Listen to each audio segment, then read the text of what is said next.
오늘 함께 보실 하나님의 말씀을 함께 살펴보도록 하겠습니다. 에스겔서 36장 26절에서 28절의 말씀입니다. 에스겔서입니다. 에스겔서 36장 26절에서 28절의 말씀입니다. 우리 세 절의 말씀인데요, 우리 다 같이 한 목소리로 한번 읽어보겠습니다. 세 절이니까요.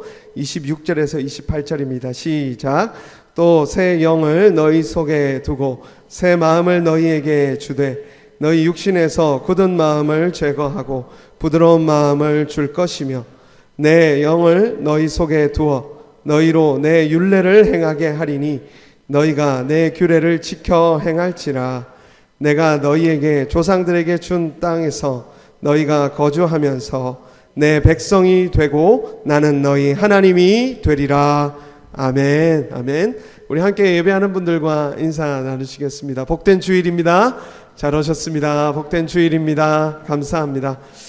네. 여러분에게 있어서 가장 최고의 적은 누구입니까? 네, 혹시 부부가 앉아 계시다면 옆에를 쳐다보시지 마시기 바랍니다. 네, 아무리 사실이라고 해도 절대 이 시간에 쳐다보시면 안 됩니다. 네. 최고의 적은 여러분 옆에 있는 사람이 아니라 바로 나 자신이에요. 성경이 계속해서 얘기하고 있는 바입니다. 아담도요, 결국 생각해보면 자기 자신 때문에 무너진 거예요. 생각을 어디로 자꾸 이어갔습니까? 하나님이 정말 사단이 말한 것처럼 그런 분 아니실까? 내가 지금 이대로 있는 것이 맞는가? 나는 더 아름다운 인생을 살 수 있는데 하나님이 지금 나를 막고 있는 것 아닌가? 하는 자기 생각에 몰두하게 되면서 결국 망하게 되었잖아요. 사단이 두려운 게 아니에요. 사실 사단이 우리에게 할 수 있는 것은 철로 역정에 보면 목에 쇠사슬이 매어 있습니다. 처음엔 무서워서 이 크리스찬이 못 지나가요. 근데 보니까 목에 이 줄이 매어져 있는 거죠. 그리고 나서는 짖는 거 말고는 할 수 있는 게 없는 거예요. 그거를 발견하고 나서 이 크리스찬은 그 아주 좁은 길을 사자가 지키고 있었지만 지나갑니다. 사단이 마치 그거를 의미해 주고 있어요. 아무것도 할 수 있는 게 없어요. 오히려 적은 나예요. 우리의 이 자기중심성이 우리의 신앙과 우리의 인생에 있어서 어쩌면 제일 두려운 적이 아닐까 하는 생각이 듭니다. 안나 까라레라라는 소설이 있는데 불륜의 이야기가 담겨 있어요. 근데 그 안에 굉장히 인간의 그 자기 중심성에 대해서 잘 묘사하고 있어요. 그러니까 대문호라고 불리겠죠. 안나가 바람을 펴요. 근데 그 남자가 어떤 마음을 갖냐면 그 여인의, 자기가 불륜하고 있는 여인의 남편을 향하여서 자기가 더 우월하다고 느껴요. 왜냐하면 자기가 지금 안나의 사랑을 차지하고 있으니까. 근데 여러분, 이 마음이 얼마나 지저분한 마음입니까? 더군다나 자기는 더 진실한 사람이라고 합리화하기 시작해요. 자기는 안나에게 정말 정성껏 잘 대해주고 진실한 사랑을 해주고 있는데 반해서 남편은 그렇지 않다라는 거예요. 그러면서 자기가 더 우월하고 나는 지금 진실된 사랑을 하고 있다라고 스스로를 속이고 있는 모습을 묘사해줘요. 근데 그게 언제 들통나냐면 안나가 임신을 해버립니다. 불륜 관계 속에서 임신을 해버려요. 그때 그 소식을 듣고 안나는 어떤 마음을 했을까요? 이제는 이혼을 하고 이 남자랑 같이 잘 살아야 되겠다. 이 남자가 나를 책임져 주겠지. 진실된 사랑으로.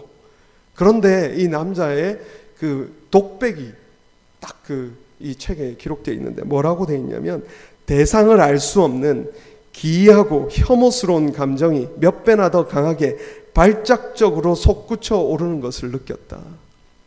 자기가 분명 우월하다고 생각했어요. 자기가 진실된 사랑이라고 생각했습니다. 그런데 자기의 불륜녀가 임신했다는 소식을 듣자마자 자기의 마음속에는 그 책임을 회피하고 싶은 마음과 도망치고 싶은 마음, 그리고 왜 어쩌면 이 혐오스러운 감정이 어쩌면 그 여인을 향해서 다가갔을지도 모르겠습니다. 그렇지 않겠습니까? 너가 조금만 더 행실을 바르게 했더라면 이런 일이 벌어지지 않았을 텐데. 사랑하는 여러분, 우리에게 지성이 부족합니까? 아닌 것 같아요. 우리에게 감성이 부족합니까? 아닌 것 같아요. 그걸 바르게 사용할 능력이 없는 것이 오늘 이 시대인 것 같아요. 지성이 있어요. 감성도 있습니다. 여러분 생각해 보십시오. 오늘날만큼 공감한 때가 어디 있습니까? 공감해 주십시오. 어디나 넘쳐나요. 여러분 그것으로 해결되는 게 아니더라고요. 여러분은 T십니까? F십니까? T세요? F세요? 저는 많은 사람들이 T가 이 세상의 문제라고 할 때 저는 언제나 손을 들고 그게 아니다라고 얘기하는 사람입니다. F가 더 문제예요. F에 어떤 F들? 타락한 F에 잘못된 공감이 공동체를 얼마나 무너뜨린지 여러분 잘 살펴보세요. 오히려 야단을 쳐야 되고 그때 그걸 하지 마라고 해야 되는데 후행 이러면서 요새 젊은 애들이 이런 표현을 써요. 후행하면서 공감을 해준다는 거죠. 근데 사실 여러분 진짜 생각해 보십시오. 그 공감이 제대로 되어야 공동체를 건강하게 만들고 우리 가정을 건강하게 만드는 거예요. 자녀들을 무조건 공감해 준다고 되는 것이 아니라 때때로는 정확한 메시지로 스트릭하게 훈계해야 될 때도 있는 거죠. 여러분 지성이 없는 게 문제가 아니고 감성이 없는 것도 문제가 아닙니다. 그걸 제대로 사용할 줄 모르는 것이 바로 오늘 이 시대의 문제라는 것이죠. 오늘 이스라엘은 바로 모든 인생의 축소판처럼 등장하고 출애굽부터 시작해서 모든 하나님의 은혜와 능력을 경험했습니다. 그런데 어떻게 됐죠? 결국 또 실패한 거예요. 오늘 에스겔서의 배경은요. 출애굽 직후가 아니에요. 이 말씀이 마치 출애굽 때와 메시지가 비슷해요. 나는 내 하나님이 되고 너희들은 내 백성이 될 거야. 이 출애굽하고 메시지가 비슷하지만 출애굽이 아니에요. 훨씬 수백 년이 지나서 바벨론의 포로로 잡혀간 때의 이야기입니다. 이스라엘은 어떻게 한 거죠? 또 실패한 거죠. 에덴에서 쫓겨났던 것처럼 이스라엘 백성들이 가나안 땅에서 쫓겨나왔습니다. 그리고 바벨론 포로가 됐을 때 하나님께서 다시 이 말씀을 주시는 거예요. 이제는 어떻게 하겠다? 진짜 내 백성이 되게 하겠다. 그 방법을 하나님께서 이제 역사의 시간이 지나며 진짜 만들어 놓으신 거예요. 에스겔서 36장 26절 27절 본문 오늘 읽었던 두 절이죠. 또 새 영을 너희 속에 두고 새 마음을 너희에게 주되 너희 육신에서 이제 굳은 마음을 제거하고 부드러운 마음을 줄 것이며 또 내 영을 너희 속에 두어 너희로 내 율례를 행하게 하리니 너희가 내 율례를 지켜 행할지니라. 하나님에 대해서 그동안은 배웠습니다. 알고 있었습니다. 오랫동안 교회 다니면서 우리도 신앙이 무엇인지 잘 알아요. 근데 진짜 문제가 무엇입니까? 그렇게 살 능력이 없다는 거예요. 그렇게 살 힘이 없다는 게 문제지 더 많은 가르침이 필요한 것이 아니라는 것이죠. 그래서 오늘 바로 이 예수님께서 제자들에게도 동일한 말씀하세요. 요한복음 14장 26절이죠. 보혜사, 다 같이 읽어볼까요? 시작. 보혜사 곧 아버지께서 내 이름으로 보내실 성령 그가 너희에게 모든 것을 가르치고 내가 너희에게 말한 모든 것을 생각나게 하리라. 안 나왔나 보죠?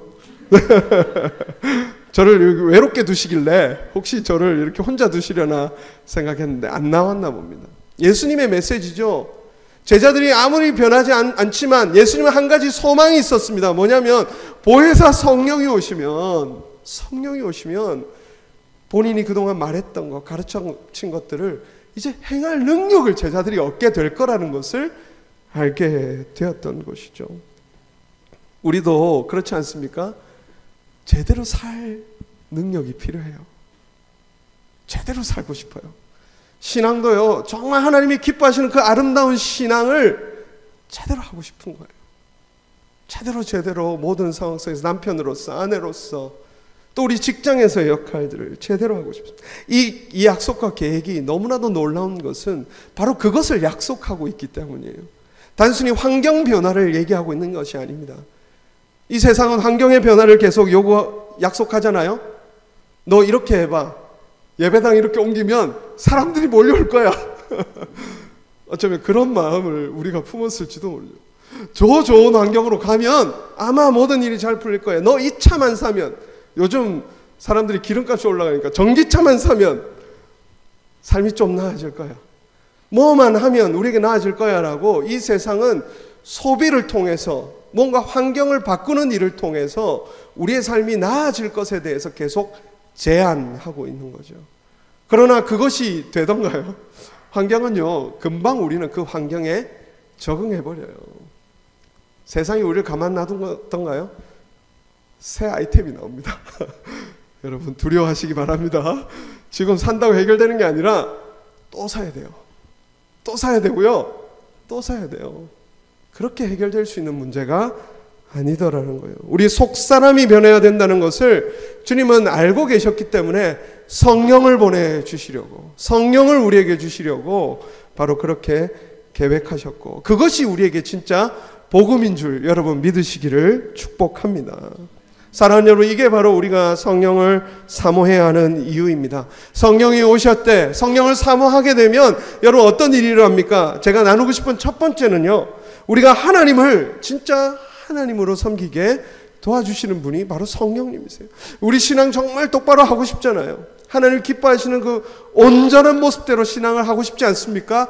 성령님께서 우리로 하여금 그 자리로 이끌어 주신다는 거예요. 28절 말씀 다시 한번 읽어볼까요? 시작. 내가 너희 조상들에게 준 땅에서 너희가 거주하면서 내 백성이 되고 나는 너희 하나님이 되리라.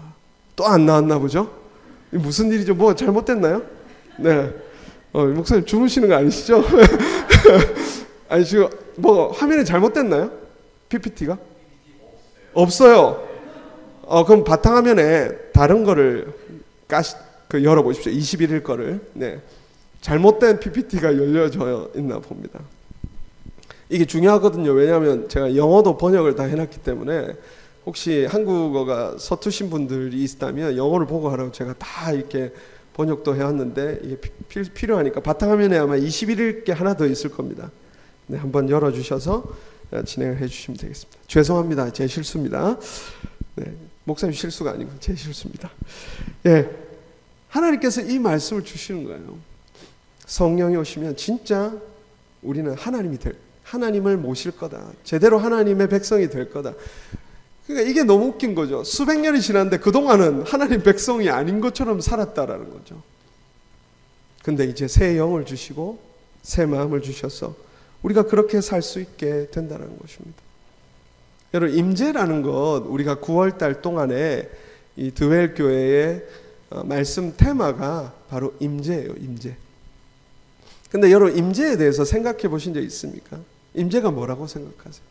우리가 흔히 생각하기로 임재가 오늘 우리의 삶에 뭔가 어떤 이모셔널 하이를 경험하거나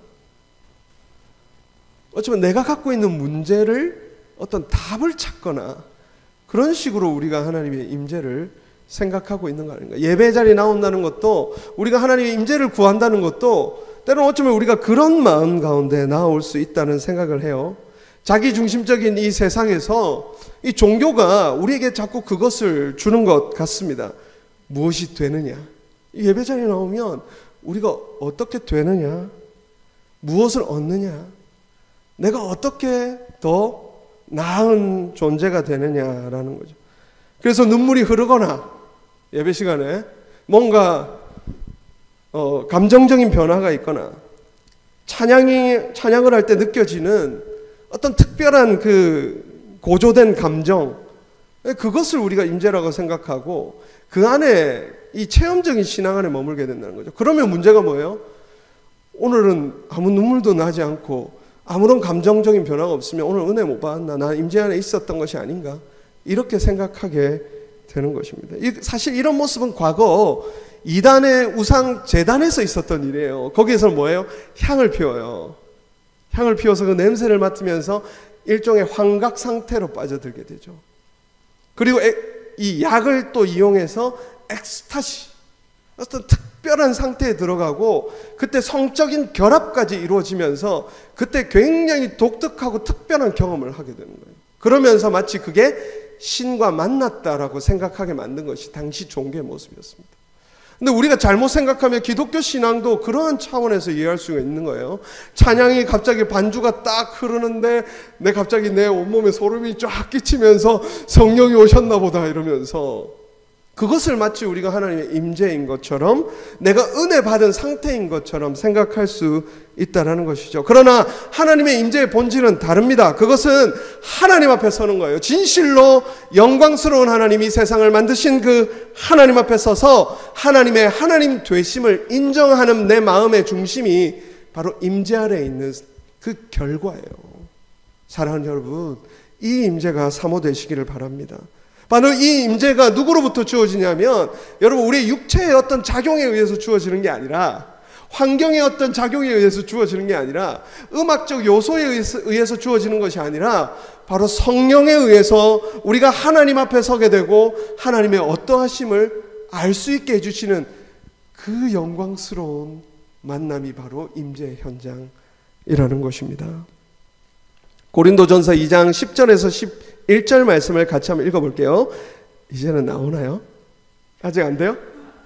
안 됩니까? 네. 자, 오직 하나님이 성령으로 이것을 우리에게 보이셨으니 성령은 모든 것, 곧 하나님의 깊은 것까지도 통달하시느니라. 사람의 일을 사람의 속에 있는 영 외에는 누가 알리요? 이와 같이 하나님의 일도 하나님의 영 외에는 아무도 알지 못하느니라. 성령은 누구시죠? 하나님이신 거예요. 그러니까 성령이 우리에게 오신다는 것은 그분이 하나님의 모든 것을 알고 계신 그분이 우리 가운데 오심으로써 우리가 하나님을 알게 되는 거예요. 이 놀라운 신비죠. 제 아내가, 여러분이 저에게 있어서 궁금한 게 있다고 해서 제 아내한테 가서 막 이것저것 묻고 했다고 생각해 보십시오. 그게 제 생각일까요? 아니에요. 저 여인은 제 마음을 잘 몰라요. 잘 모릅니다. 사람과 사람은 그래요. 아무리 쌍둥이를 하더라도 여러분, 그 한 쌍둥이를 만났다고 해서 다른 쌍둥이의 마음을 다 알 수 있게 되나요? 아니죠. 그러나 하나님은 다르신 거예요. 왜냐하면 한 분이시기 때문입니다. 구별되시죠? 성부, 성자, 성령으로 구분되시지만 한 분이신 거예요. 성령 하나님을 만났는데 동시에 우리는 누구를 알게 되는 거죠? 성부 하나님을 알게 되는 거죠. 그리고 동시에 누구를 알게 되는 거죠? 성자 예수님을 알게 되는 신비 가운데 휩싸이게 되는 거예요. 그것이 과거 교부들이 했던 말 중에 이런 말이 있어요. 내가 한 분을 생각하는 동시에 삼위 하나님의 영광을 보게 되었다.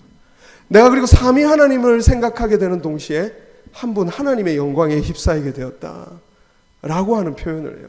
여러분, 이거 이해되시지 않습니까? 여러분, 성도로 살아가면 이것을 알게 되는 거예요. 성경을 보니 성령을 하나님의 영, 또 그리스도의 영으로 부르고 계십니다. 동일한 권능의 하나님이신 거예요. 어떤 사람들은 성령을 파워라고 생각했어요. 에너지라고 생각했습니다. 아마 여 근처에 지금 여호와의 증인 그 왕곡회관이 있더라고요. 저 비에못 옆에 가면 그들의 신학 중에 하나가 그겁니다. 성령을 어떤 힘이나 파워로 생각합니다. 에너지로 생각하죠. 그러나 그렇지 않습니다. 우리가 마치 성령이 와서 우리에게 어떤 우리가 이전에 경험하지 못했던 것으로 우리를 인도해내는 어떤 하나님의 에너지나 능력이 아니라 그분 자체가 하나님이시기에 오늘 우리가 보이지 않는 하나님을 알 수 있고 만날 수 있게 해주시는 분이 바로 성령이시라는 것입니다. 아버지 하나님을 본 사람이 없어요, 세상에. 그래서 예수님이 오셨죠. 왜? 예수님이 하나님이시기 때문에. 예수 안에서 하나님의 영광을 사람들이 보게 된 거예요. 그리고 지금은 어떻습니까? 부활 승천하셔서 피지컬리 지금 예수님이 이 땅에 없습니다. 근데 우리가 어떻게 예수님을 압니까? 성령께서 지금 여러분을 하나님께로 인도하고 계시고 아들께로 인도하고 계신 거예요. 그래서 우리가 사실 하나님, 예수님 말할 때 사실 성령을 말하지 않아요, 실질적으로. 그죠? 그런데 그 안에는 바로 성령을 통해서 모든 일이 이루어지고 있다는 사실을 믿으시기 바랍니다. 그냥 우리의 생각으로 하는 것이 아닙니다. 이것이 바로 기독교가 다른 세상의 종교와 다른 점이에요. 다른 세상의 연구와 철학과 다른 점입니다. 공부 열심히 해서 하나님이 어떤 분인지 내가 이제 알았어. 내가 그 하나님을 섬길 거야 라고 하지만 여러분, 그게 진짜 하나님이십니까요? 생각해 보십시오. 우리가 누군가에 대해서 열심히 알아냈어. 저 사람은 저런 사람일 거야 라고 알아냈어요. 그러면 그게 정말 저 사람인가요? 그렇지 않다고 말씀드렸잖아요. 하나님도 마찬가지입니다. 우리의 이 사고 수준으로, 이성으로는 이해할 수 없는 하나님이시기 때문에 성령을 사모해야 되는 줄 믿으시기 바랍니다. 성령께서는 말씀으로 오늘 여러분이 하나님이 어떤 분이신지를 온전히 아는 데까지 인도해 주시는 바로 우리의 도움을 주러 오시는 분이시요, 우리를 상담해 주러 오시는 분이시요, 우리에게 모든 것 필요를 채워주시러 오시는 분이심을 여러분 우리는 알고 나아가야 한다는 것이죠. 하나님은 바로 성령을 통해 역사하십니다. 말씀을 통해 역사하세요. 우리가 우리 힘으로 할 수 없는 이 신앙의 무거운 의무들 있잖아요. 여러분 기도를 해야 된다고 생각해 보세요.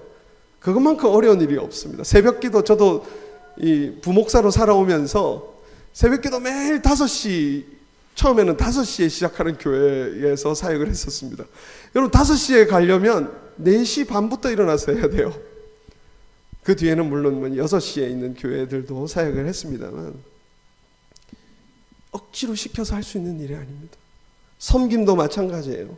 여러분 내가 해야 된다는 걸 알지만 여러분 그것을 어느 순간 하다 보면 할 수 없다는 것을 발견하게 됩니다. 사랑하는 여러분, 우리에게 진짜 필요한 것은 바로 성령께서 오늘 우리에게 모든 일에 깊은 은혜의 자리로, 바로 그 의미를 이해하는 자리로 우리를 인도해 주신 은혜가 지금 필요한 시대입니다.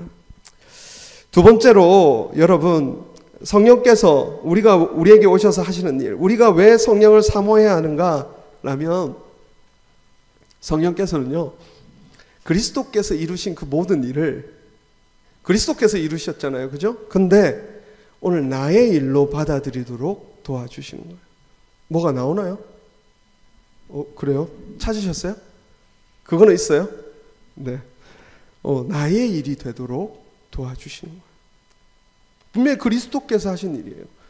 그거와 나와 무슨 상관이에요? It's none of my business. 이건 your business잖아. 내 비즈니스가 아니잖아요. 그런데 성령께서 그분이 이루신 일이 오늘 우리의 일이 되게 해주시는 분이시기 때문에 우리는 성령을 사모하며 나아가야 합니다. 세상은 여러분 십자가를 뭐라 그러는 거예요? 그냥 하나의 성인, 위대한 사람이 정치적인 소용돌이 휘말려서 죽음을 당하게 된 사건이라고 말하고 있을 거예요. 그러나 오늘 우리는 그것을 압니다. 성경은 일관되게 얘기하고 있습니다. 우리는 죄 가운데 있고 그 죄의 문제를 해결하기 위해서 바로 예수 그리스도께서 이 땅에 오셔서 우리의 죄를 대속하여 십자가에 지셨다라는 거죠.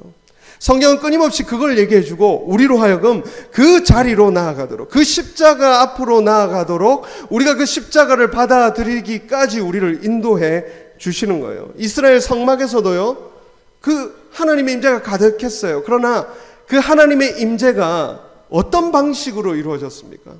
그냥 아무 때나 그냥 찾아가면 하나님 만나 주시고 그랬습니까? 문제가 있었죠.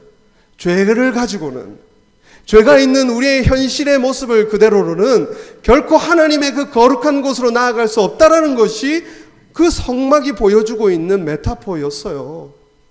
그러나 어린 양의 피가 그 제단에 뿌려질 때 그 거룩한 곳, 가장 거룩한 곳으로 나아갈 수 있게 된다라고 하는 메시지가 흐르고 있었던 것이죠.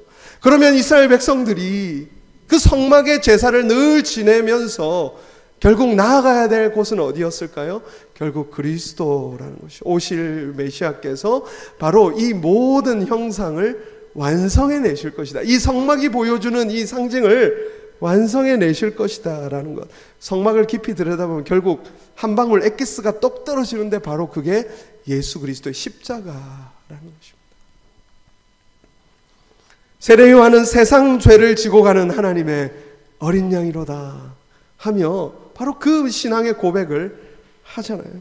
바로 성령께서는 우리에게도 바로 이것을 확신시켜 주시는 줄 믿으시기 바랍니다. 예수께서 십자가에 죽으셨지만 그 죽음이 단순히 그만의 죽음이 아니라, 그가 죄를 지어서 죽은 것이 아니라 오늘 나의 죄를 대신하여 십자가에 달리셨고 바로 부활하셨다라는 것. 그 객관적인 진리, 2000년 전에 이루어진 그 객관적인 진리가 주관적인 사실로 오늘 나에게 받아들여지는 일로 인도해 주시는 거예요. 여러분, 세상에 가서 이 얘기를 해보죠. 제가 지금 설교하면서도요, 이걸 만약에 내가 세상에 가서 하면 어떨까? 좀 미친놈 소리 듣는 거죠. 그렇지 않아요? 뭘 그런 얘기를 해 하면서 아무도 얘기를 귀 듣지 않을 것입니다. 그러나 여러분 가운데는 이미 이 사실을 나의 것으로 받아들이고 나오신 분이 계실 거예요. 그게 바로 성령께서 여러분 이끌어 주신 것입니다. 그리스도께서 하신 일은 바로 우리가 해야 됐던 그 모든 짐을 대신 짊어지신 거예요. 더 이상 우리의 듀티가 없어졌습니다. 우리의 죄책도 사라졌습니다. 왜요? 그분의 십자가가 너무나도 완전하기 때문입니다.